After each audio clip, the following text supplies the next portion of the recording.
Most spiders can stick to pretty much anything. For me, the bricks are easiest. These little claws, they slot right into the mortar like a ladder. Well, out here, it helps to see what I'm actually built for. These pads on the legs work like little grappling hooks. Watch. I anchor with the back four, lift with the front, and the claws lock into the groove. No slipping. Out here, I can show you how I move when I'm not in the office. The setae on the tips of my legs act like tiny hooks, so I can grip almost any surface. See? Nice and steady. And because I spread the weight through 8 points, it's actually easier than stairs, not so scary. Strongest fishing line and way prettier. Caught a moth last night, a couple of beetles too. Little pantry right on the wall. Some folks will... there we go. Little drop of the good stuff.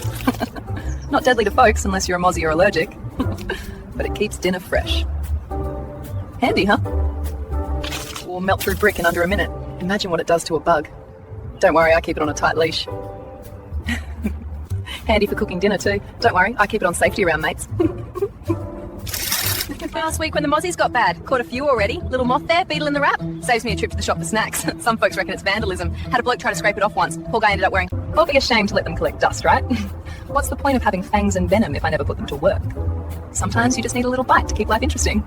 Don't worry, you look safe. Mostly. See that shimmer? That's mine. Spun it this morning before the sun got too hot. Caught this little beetle before lunch. Still figuring out what happened. People walk past and reckon it's just some street art or a vandal with fishing line. Nah, it's dinner. Tell them if they think it's graffiti they can... You know, you try putting half spider on a resume. And you'd think with 8 legs I'd be fast-tracked for something sporty, right? Nah. Turns out people get nervous when the applicant shows up half spider. Retail? They don't love the webs. Hospitality? Imagine me carrying a tray through a crowded pub. Of course. Getting paid work with all this? Bit trickier. HR here's 8 legs and a venom gland. Suddenly I'm not a team fit. Shocker, right? Tried hospitality. Turns out people lose their appetite when the weight... My real dream? Spin up a big cushy silk egg sack, settle in for a couple hundred little ones. Wouldn't that be something? Trouble is, with rent and groceries the way they are, I can't even afford a starter sack. This economy's got me on birth control more than instinct does. One day though, now no brood, just bills. One day though, I'll let nature off the leash.